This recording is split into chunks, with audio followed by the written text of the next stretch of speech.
Our discussion is the Christian response to his traditional customs. The Christian response to his culture. But I'm not as happy about the word culture because even today's way of doing things is still culture. And that's why we are putting the word traditional. But the principles we are using are for how a Christian responds to any culture. In the time I have available, I may not be able to go through what I have listed in my table of content. But the issues that really help us to see that there is a difference between a Christian and non-Christian are normally seen especially in times of birth ceremony. How do you name the child? How do you cut the first hair of the child? All those, there are beliefs connected with those birth ceremonies that will tell you whether somebody got saved or not. They may be actually attending church, but they have fears that come from their traditional beliefs, and they are still held in those fears. So they act the same way, in addition to attending church. Even some of them are elders in church. Some of them are even pastors, but they are held in those kind of belief system. You can also see this belief system in the marriage process. The dowry. Oh, unless you do this, this cannot happen. Unless you do this, your marriage will not be blessed. You cannot have a wedding before this. Some of them may be innocent. Some of them are belief system to do with the traditional religion. The same thing with the issues of circumcision. The same issues about joining the tribal council of elders. Then in the funerals, there are a lot of activities that have to do with the traditional religion of those people. But we may think we are dealing with a new matter, but Jesus dealt with it. Just look at Matthew chapter 15. Verse 1 says, "Then some Pharisees and teachers of the law came to Jesus from Jerusalem and asked, 'Why do your disciples break the tradition of elders? They don't wash their hands before they eat.'" In other words, this is not something the Bible had said. But as people lived together, they started doing things in a certain way. Like that's a good tradition. They wash their hands. But then they took the washing of hands like it's now part of a belief system. Of course, Jesus did not want people to get germs. But it's not religion. So when you start doing certain things and you must do them, Jesus says, wait a minute, you are making your own tradition become equal to God's word. And he was telling them there's something seriously wrong with it. So far, anthropologists have been studying various tribes all over the world, in every continent. There is not a single culture or tribe that has been found that doesn't have some customs that are queer, some customs that are good, and some customs that are just customs, as you can't comment about them. This is what they prefer doing things. Why? Because God created every tribe. There's no tribe God did not create. And because God created every tribe, when you go to study that tribe, even before any nation arrives there, before they have heard about Christianity, according to Romans chapter 1, what could be known of God is visible in creation. So you'll discover any new tribe you go to will have some godly customs with Jehovah as the origin. And so it isn't right for anybody to condemn all the traditional customs of any tribe on earth. Because if you really bother to check, you will discover that even before they ever heard about Christianity, they are doing godly things. But unfortunately, because every tribe is made up of fallen creation after the fall of Adam, every tribe you will go to will have some customs that are evil, that have Satan as the origin. So you do not, and it doesn't matter which one you go to. Like you go among the Europeans, when you hear them say keep your fingers crossed, they are talking about a belief system and it's a superstition. When you go to some buildings, they don't have floor 13. And basically, it's supposed to be a wrong number. There's nothing in, if you're a Christian, you can't believe in such things like that. But Europeans have had Christianity for more than 1,000 years. They still have traditional beliefs that are unbiblical and wrong. So do not assume that the missionaries' culture is right. Some of the things the missionary culture has are themselves satanic in origin. That's why you cannot copy your missionary's culture and throw away yours, because both of them have certain things that are satanic.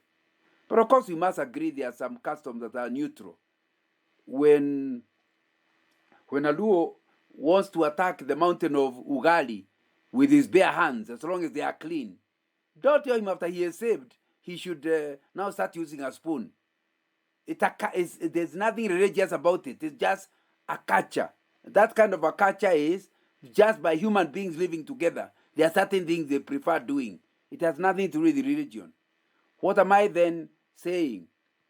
That even after you go to a new tribe and you are preaching Christianity to them, some of their customs you should recommend to them to retain, because they are good aspects, desirable aspects in both the principle and practice, with no negative impact on the faith in Jesus Christ, because they may be godly or simply innocent. So you should not try to change those kind of customs. But then there are some customs that, if you know the Bible well, you will know immediately you cannot claim to be a Christian and continue those customs. And as soon as you claim to be born again, you must reject them completely. And you cannot claim to be a Christian and continue with your traditional customs. But thirdly, there are some customs that are, if I put it correctly, are okay in principle, but they have certain negative connotations. And sometimes people ask, why did you drop it? You drop it because of the negative connotations. Let me give an example. Some of the people in this meeting come from tribes which circumcise boys. Let's be clear. Even in the Bible, there is circumcision. However, Paul says, if you get circumcised, don't get circumcised. It has no spiritual impact. You are not more mature. You know, some people claim when you get circumcised, you become a mature man. No. According to the Bible, maturity is a product of obeying the Holy Spirit, not of circumcision. Circumcision is just a biological, medical exercise, which doctors tell us is actually healthy, is useful for men to be circumcised. So, what that means is, as a Christian, you cannot recommend circumcision or disrecommend circumcision on biblical basis. You therefore have to look at circumcision of a tribe you are preaching to, and instead of retaining it or rejecting it, you have to redeem it. Why do you need to redeem it? Because in most of the traditions, circumcision is not a medical exercise. It is a maturation process that teaches people the religion of the people. They use the circumcision period as a way of training the young man religiously, because he's going to soon become the priest of his tribe. So he is taught, what does our religion say about women? What does the religion say about men? What is a man supposed to do? How do you lead your family? And it's all to do with the religion of the people. So, if you want your son to be circumcised, and then you allow your son to be talked to and mentored by the traditional elders, you end up with an non-Christian, and the father is the one who led him there.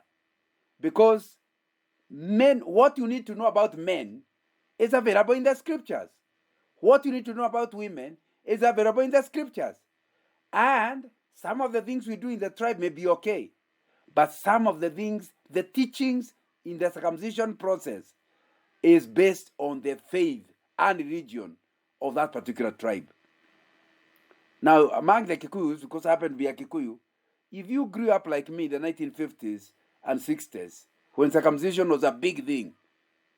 My friend, one of the things that was clear is during the circumcision period, normally around December, for about 3 weeks to 4 weeks, the rules of decency were all suspended.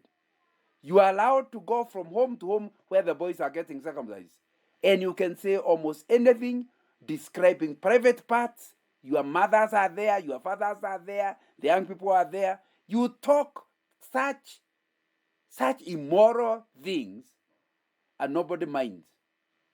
Then on the day of circumcision, once the boys are circumcised, if you ever even whistled one of those tunes, circumcision songs, your parents will beat you.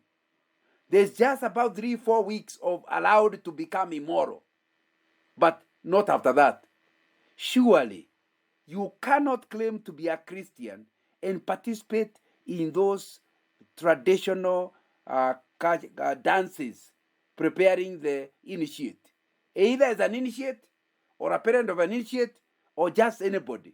So you can see clearly that the circumcision may be okay itself, but you have to redeem it by now doing it elsewhere. That's why some churches are organizing for circumcision of boys to be done in a church group. Not because the medical side is exactly the same, but now you teach them what the Bible says about what it means to be a man. You teach them what the Bible says about what it is to be a woman, what it is to be a man, using biblical belief systems rather than traditional belief system.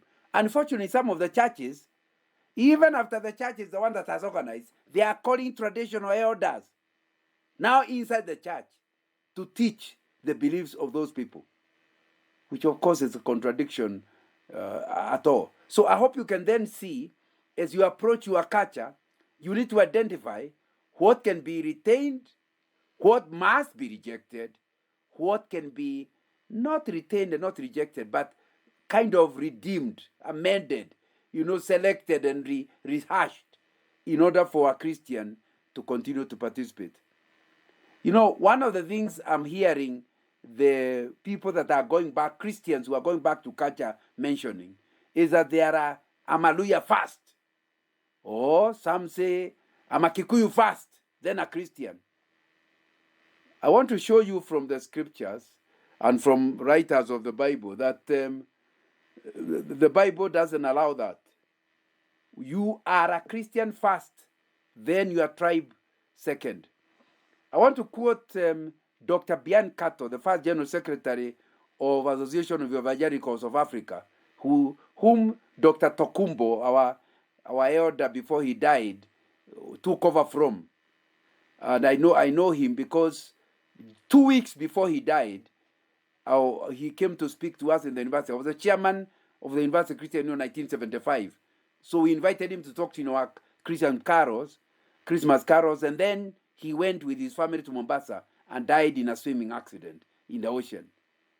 But he left us material that deal with the subject we are dealing with. His book is called Theological Pitfalls in Africa, and it really is a good book on the subject you are addressing. But let me quote him. He says, let African Christians be Christian Africans. You can put it differently. Let Luo Christians be Christian Africans. By this aphorism, Bian Kato did not mean that African Christians should rid themselves of cultural practices. No. It did not mean that we as Africans should adopt Western customs as we take the Christian faith. No. Nor did he mean that Africans should remain cultural and spiritual Africans, or that being a bit of Christian ritual into a religious practice. No. What did he mean? Instead, he saw a regulating pivot between these two extremes, Scripture. In other words, don't claim to be a Christian and you're actually following your traditional religion, or don't throw away your culture in order to copy the white man's culture. Both are extremes. Why don't you use the Bible to determine what you can retain? I continue to quote Dr. Kato. It is God's will that Africans, on accepting Christ as their Savior, become Christian Africans. Africans who become Christian should therefore remain Africans, whether their culture does not conflict, wherever their culture does not conflict with the Bible. It is the Bible that must judge the culture, not the missionaries or the missionaries' culture. Where conflict results, the cultural element, your traditional beliefs, must give way to the Bible. You know, there's a lot of discussions among people saying that Christianity is a foreign religion. When you hear somebody say that, in fact, they don't say foreign, they say it's a European religion. They even say it's a Jewish religion. That is simply showing lack of knowledge. Anybody who has done history knows that if you went to Europe about just over 1,000 years ago, you would find many people who are in their traditional belief system. And the Europeans were rejecting Christianity because it was a foreign religion to them. So by the time the missionaries are coming to Africa, they have accepted Christianity, but earlier they had said it's foreign religion. But then if you claim it is Jewish religion, you be contradicted by the book of Acts. The biggest enemies to Paul's preaching of Christianity were Jews themselves. They called Christianity a foreign religion. So you need to understand that it isn't biblical to start thinking that when you accept Christianity, you are accepting Jewish religion or European religion. It is foreign to any culture on earth. It judges every culture on earth. No culture lives within Christianity. The demands of Christianity are way above any culture.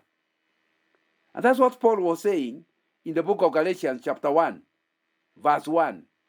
Paul, an apostle, sent not from men, nor by a man, but by Jesus Christ and God the Father who raised him from the dead, and all the brothers and sisters with me. What is he saying?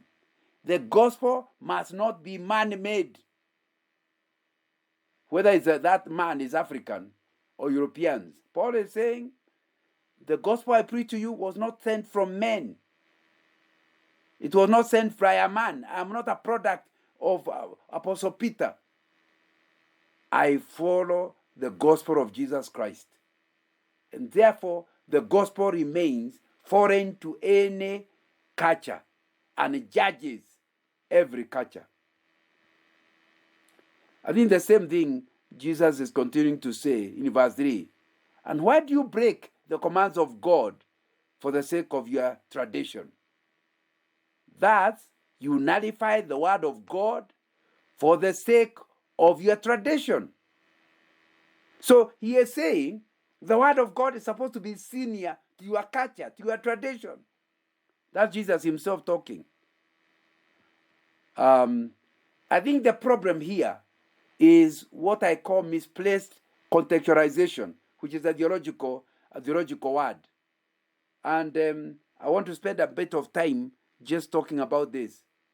You know, when you go to a new culture, like CITAM has sent missionaries in northern Kenya, when you go to a new culture, there are two extremes. One extreme is to assume that the target culture, the one you are going to, their culture is all okay. Therefore, you put Christian beliefs on top of their culture. In other words, they can continue the way they are, retain their beliefs, and then add Christianity on top. That's one extreme. The other extreme is to assume that your culture as a Kikuyu going among the Rediles is good and it's all okay. So therefore, they should ignore their culture and copy yours. Somebody called Curtis A. Peterson says that the two extremes in proclaiming the gospel in another culture are, and I now quote, that we proclaim the gospel without adapting the Western cultural baggage that we carry around with us, or that the evangelists change what God has made absolute in an effort to reach the lost. In other words, in order to make it easier for the new tribe to accept Christianity, you don't want that to touch their beliefs. You accept their beliefs, then add yours on top. Of course, many people will become Christians that way, but that's not the gospel. So you must be careful that you take the real Christianity without the wrapper. When we talk about contextualization in this theological term, we are saying you as a missionary will attempt to present the gospel in a culturally relevant way. In other words, study that culture where you have gone, see what can be retained, what must be rejected, what can be redeemed. The discussions about contextualization are connected to discussions about the nature of human culture, any tribe. And you can't separate the two. Dan Gilliland offers a full definition of contextualization as a tool, and I quote him.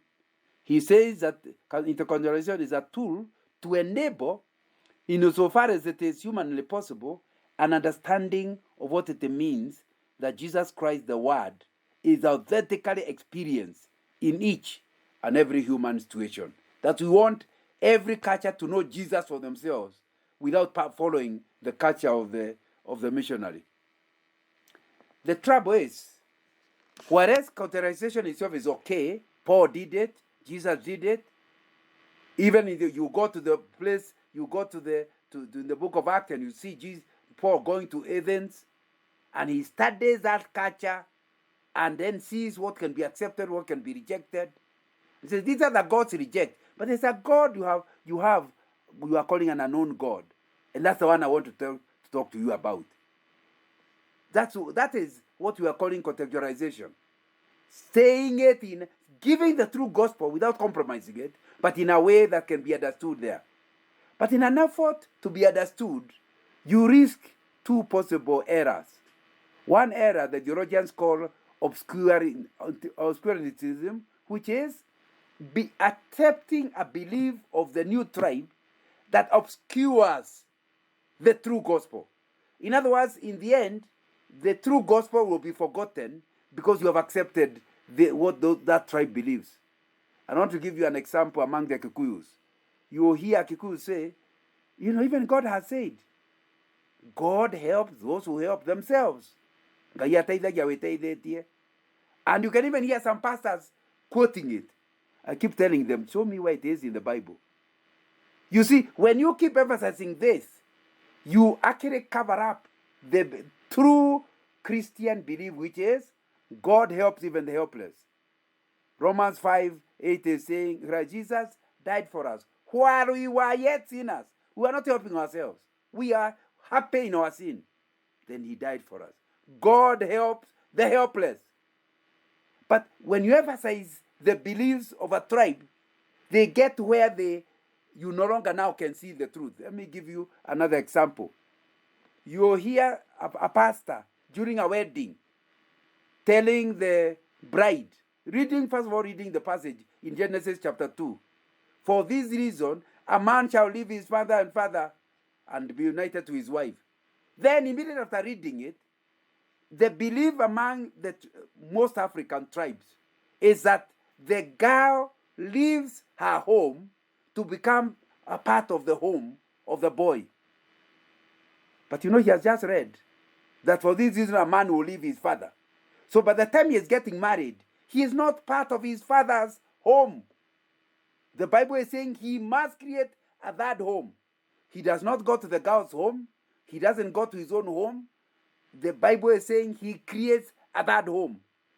But the belief of the most African pastors is such that it is the teachings continue in our beliefs that are contradicting what he has just read, but he cannot even see the contradiction. That's criticism, where a belief of a tribe is so strong, it actually, kind of blinds you up to the real truth. But I don't think that is as bad as the other error, which is called syncretism. Syncretism is where you amalgamate the teachings of Christianity, the Bible, and the teachings of the lawyers, and both of them are accepted. So That's why the Luya will continue to 1 year after the burial, they would go and take the shadow to the grave. And instead of the traditional system, they now ask for prayers. They are taking the Luya traditional religion, are taking Christianity and marrying the two.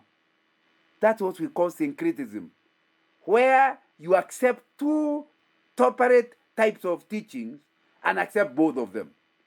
And that's really what we see in a lot of our cultures, where you have 100% Christian, so you claim, you also 100% Aluo believer, traditional religion believer. That's amalgamation, and that is a real problem. So we are discussing this so that we avoid this obscurantism, but you also must avoid syncretism too. When you start with these traditional beliefs, and most of them have to do with ancestral worship, a kind of veneration of the dead, that they become the ones who rule. So if you do that, the ghosts will come. So it becomes quite a problem. When you do not say no to your traditional beliefs, you dilute your dependence on Christ. Because you believe, unless I do that, if you don't do that when the baby is born, if you don't allow your mother-in-law to cut the hair, he will be sick. Where is that in the Bible? This is a person who truly believes the Bible, but in addition to that, believes something else. I heard the other day of a Christian couple where the child, after being born, was crying and crying and crying. The boy called his mother and talked about the baby crying. He said, no, there are things you should have done, and the baby will keep quiet. Then the girl also called the mother. The mother was born again. Says, no, there's nothing you need to do. I am coming. Fortunately for this Christian couple, the mother of the girl arrived and she was saved. She prayed for them, then asked, are you producing enough milk? The problem is you. When they were able to sort out the issue of the milk of the baby slept. So by the time the other mother is coming, there's no need of doing the traditional ceremonies because the baby was simply hungry. But those beliefs are so strong that even an educated couple will believe the reason the baby is crying is because of those belief systems. You do not depend on Christ. You believe in ancestral worship. And that way you are changing the gospel. You are creating a mix of multiple gods. And you are making Jehovah just one of the many. Thereby you are denying Christ his rightful place as the one and only Lord of your life, if you are truly a believer. Those who mix these practices do not, by not moving away from them, end up with a false syncretic gospel. It is certainly not the gospel of Jesus Christ. You may be even an elder, you may be a bishop, but basically what you have is not Christianity. Unfortunately, I've already taken 28 minutes. I may not be able to follow this. But let me say, syncretic criticism leads to where Jesus says, these people, they may be pastors, they may be elders, but they honor me with their lips. During worship, they look like they can go to heaven, but their hearts are far from me. They don't believe I am trustworthy enough. I can handle their problem. They don't believe that he that is in us is greater than he that is in the world. So they want to have one leg in church, but just in case, I must also carry these traditional things. I have run out of time, but I would have wanted to deal with why are Christians, after years of Christianity in Kenya, more than 100, why are we going back to those traditional beliefs? Let me say clearly, from what I have said so far, you can see the Bible is not against your culture. Therefore, there is nothing here we are saying that is telling you to leave your culture in order to join white man's culture. What are we saying? Keep your culture, but don't keep your religion. And every tribe has what they call culture. It's a total mix of their religion and some innocent customs. So we are saying the innocent customs, keep them. There's no reason of dropping it. But your traditional religion, you cannot continue with them. Why are people going back there? Because if you really want to know the truth, crisis is what helps you to know the truth. That's what the devil told God when he was talking to Job. He says the reason Job is worshiping you all the time is because of you have protected him. I've dealt now with quite a number of people, most of them from Mount Kenya area, who are coming to say, my parents are saying we must do something because, my sister has been sick. Oh, my brother does not pass exams. Oh, my sister is barren. And they are saying it's because we never did certain traditional customs. I've been called home to go to participate. My friend, when you have your own relative who is sick, they have gone to India, come back, they are still sick, and they are not getting well. That's when people start saying, can't we even try? Can't we try some of these things? Let us try them. It will do no harm. It will do a serious harm. That's what the Shadrach, Meshach, and Abednego were dealing with when the king told them, I don't want you to die. Why don't you just change and worship me? You are my good civil servant. They told the king, King, let it be clear to you. This matter is not a debate. Our God is able to rescue us from your hands. But if he chooses not to rescue us, we are happy dying. And of course, quickly the fire was made even hotter. But God rescued them. But they were not saying that God must rescue them. They are willing. So we need to understand that traditional belief systems are not without power. These are demonic powers, and they have powers. They are things that are real and happening. So, when you become a Christian, you must become like Shadrach, Meshach, and Abednego. Even if there is a risk you die, you are happier dying in the Lord to go to heaven than living to go to hell. So, until you come where your commitment to God is such that even if he allows you to die, you still love him. Job reached a level where he said, even if they slay me, I will still worship you. That's really what we are talking about. So we are not suggesting that those traditional beliefs don't have any value among those that they are believers. There is power in it. There are things that are good about it, but we don't want they are good. Because when you allow yourself to enjoy the devil's goodies, he also makes you his slave. And that's why you cannot go that direction. You are willing to get things wrong, to end up your business to collapse, whatever, rather than get aid from demonic forces. And that's one of the problems that is causing us. So the other thing is fear of losing the sense of belonging. I'm in this tribe. My father left, I'm the only one left. James 4:4 is saying, you are adulterous people. Don't you know that friendship with the world means enmity with God? So your desire to belong to your clan. And remember, we are not suggesting in any way that you should not be friends with your clan. You are sent, it is your Jerusalem. You must evangelize them. But do not think that by starting to follow their beliefs, you evangelize them. You become part of them. Some are saying, I'm going to lose financial blessing. If I don't do it, there's a curse in our family. Matthew 10:35 is saying, for I have come to turn a man against his father, a daughter against her mother, a daughter-in-law against her mother-in-law. In other words, Jesus said, your parents love you, but if they are in one religion and you are in another, there will be a collision. You're not like that. So why are you surprised when you are colliding with your grandfather? Because the things he's asking you to do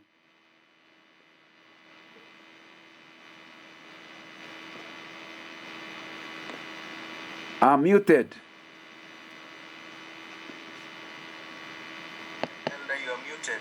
I did not mute myself. So ask the person who muted me to unmute. Elder, you are muted. It's not me muting, it is somebody muting me. They gave me a message that somebody is muting me. So I think he needs to be aware of it so that he doesn't repeat it. May I go on? Please go on. Because I thought there may be a reason why he is muting me. Okay, so like we were saying, the fear of curses and parental blessing, you need to be very clear that you cannot be a true Christian until you are ready to be cursed by your parents. Because the reason why they are cursing you is because you have refused blessings. Remember, if they believe in those things, they believe you are risking the family by not doing what they want you to do. So out of their love, they will end up cursing you. Now, if you're afraid of their curses, you truly can't be a Christian.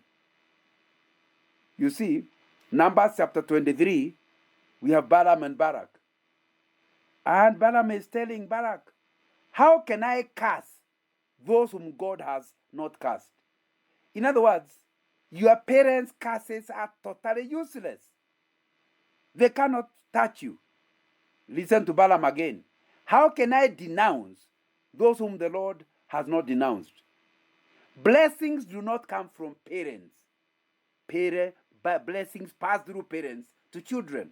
So when your parents are blessing you, they are praying to Jehovah to give you blessings.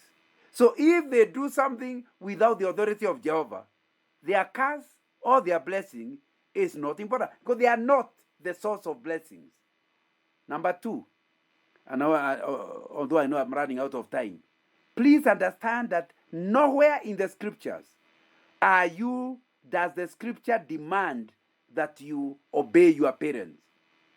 It is children that must obey parents. Children, Ephesians, children obey your parents. But for adults, we go to Exodus chapter 20. It says, honor your father and mother. And there is a total difference between honoring and obeying. When you obey somebody, you have to do what he says.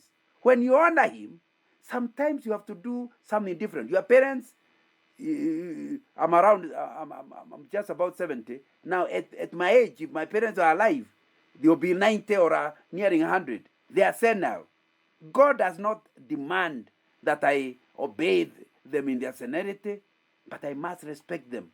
At no time are you supposed to disrespect your parents. And if you disrespect them, they may not curse you, but you already have a curse from God himself because you are disobeying God's requirements. We must honor our parents, but obeying them, that's not scripture.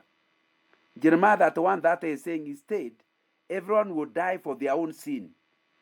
Your parents will die for their own sin. Whoever eats sour grapes, their own teeth will be set on edge. Not your parents are individuals who will be judged by God. You will also be judged by God. No, you are not going through a curse in the system. Jesus Christ went to the cross, according to Galatians, to become our curse. Whatever curse you had in history, he came to deal with it. Now, it will be important for us to finish. But the other thing I want to talk about is cowardice. Some people have cowardice. And then Isaiah chapter 8 is talking about fear. Chapter 8 verse 11 is saying, this is what the Lord says to me with his strong hand upon me, warning me not to follow the way of these people. Who are these people? Fellow tribesmen. Isaiah is being told you can't follow the way of your tribesmen. Verse 12, do not call conspiracy everything these people call a conspiracy. Are you defining things the way your tribe defines it? Do not fear what they fear. Do not dread what they dread. Verse 13. The Lord Almighty is the one you are to regard as holy. He is the one you are to fear. He is the one you are to dread. Not the things your clan fears. Now, I have to finish. But I want to just mention that, like I promised in the beginning, The Bible gives us a checklist of what customs to keep and what customs to discard. You know, Acts chapter 15 verse 20 summarizes what the big debate in Acts 15 is. What are the Gentiles to stop their customs and follow Jewish customs? They came to a conclusion, no. The Jewish custom never helped them. Custom never helped them. There's no need of copying Jewish customs. The Gentiles can continue with their customs. The lawyers can continue with their lawyer customs. However, certain customs that are religion must stop. So the lawyers can keep their customs, but they cannot keep their religion. Why? Look at verse 20. They must abstain from anything that is idol worship, pollution of idols. The book of 1 Corinthians chapter 10 says, any sacrifice by the Gentiles is a sacrifice to demons. So it means that as a lawyer or as a Mijikenda, you must, anything that is worship, any custom that is religious in nature, is not worshiping Jehovah. The only way you can worship Jehovah is according to Jesus, according to the biblical requirements. Acts chapter 4 verse 12 is saying, there is no other name given among men through which we can be saved. So any other worship is pollution of idols. So you need to understand that it's very easy, that this makes our work very easy. Ask of your custom, must I do it? If you must, then it's not just a custom. It's not just a tradition. There is connection of a faith nature. That's why you must do it. Now, if you must do it, and the must is not from the scriptures, that must is a religion. It's something you know. Another question you can ask, is this custom bringing a blessing? If the custom is not a Christian custom and is bringing you blessings, those blessings are not from Jehovah. They are from the ancestral worship. So you can't do it. Or, if I don't do it, will something wrong happen to me? So, how will something happen to you if it's just a custom? Like it's eating ugali. Whether you eat ugali, don't eat ugali, you can't get a blessing or a curse. So anything that says if you don't do it, something bad will happen. If you do it, something good will happen. That is pollution of idols. So the Gentiles were given that as the first checklist. The second one is fornication. Any custom that is immoral in nature, that is not supporting the idea of one man, one wife, that custom must be abstained from. Thirdly, any custom that involves slaughter in a religious way, like here in this one that's given is strangling the animal. There's a religious thing. Anything you have to do religiously in killing an animal, then it's no longer just killing for meat. There's some beliefs around it. That's why I normally recommend whenever there is a ceremony in your home that could easily be mistaken for another tradition or custom, like during marriages and funerals, don't kill an animal in your home, not because there's anything in killing an animal, but because people will mistake you to be sacrificing it. Buy the meat in the butchery. The moment you try to buy meat in the butchery, those religious belief people will know what you are doing. They will know you are not shedding blood as required by your culture. But since what you are after is meat, why must you sacrifice? Of course, the meat might cost more in the butchery than if you killed it. It's better to pay the higher price than to get in this process of slaughter, which the Gentiles were told they must avoid. But the final item in the checklist simply says, any custom that involves blood, you must abstain from any custom that has to do with the blood. And I think that helps you to see. I wanted us to go through the various examples in death, in dowry, but given that we haven't got, let me finish with this one. What about this requirement that in order to be accepted as an elder, who can do things in your clan, you must you must join the council of elders of your tribe. Is it okay for a Christian to do it? Because these days, some apostles, some bishops are already part of the elders of the tribe. Is it okay? I'll give you 6 reasons why a born-again person cannot join his traditional clan. Not because there's anything wrong with being friends with your relatives. That's how they'll get saved. But then to be accepted by them as an elder, they make a requirement that you cannot agree. The first one is blood. Whether they're talking about Luos or Luyas or Mijikenda, everybody, the process of inducting you into eldership requires shedding of blood. But you have just read you are not allowed to do that. The other day I asked an elder, one of the senior elders, I said, at my age, surely I should be accepted. He said, yes, we'll accept you. We'll not even ask you to stop Christianity. You can continue as a Christian and join us. I said, will I be required to give a goat? Among the Kikuyus, they give a goat. Yes, it's a requirement. The same way you in church have the requirement we have. I said, but the Bible doesn't allow me to shed blood. I can't give my goat. Then he said, it's impossible for you to become an elder. So I discovered as a Christian, it is not difficult to become an elder. It's impossible. Because you have to give in to something the Bible told you not to. Number 2, those kinds of elders are not just discussing traditions. They are the people who pray for the tribe. So you are involved in worship. Among the Kikuyus, they stand, face Mount Kenya, and say, Thy, Thy, Yagai, Thy. They do not worship Jehovah, they worship the God of Kirinyaga. And you need to understand that as you do that, you are literally worshiping other than Jehovah. So you can't join them. Why? They require you to worship, and you can't worship. For us, only one name is given, the name of Jesus. Anything you ask in my name, not in the name of the God of Kirinyaga. Number 3, I think it will be important to see that they have a leadership structure among the elders where the senior elders call the shots. And of course, the senior elder is not somebody who fears God. How will you join them and you don't intend to obey them? Number 4, the company. They have their company, they have meetings, exactly like a church.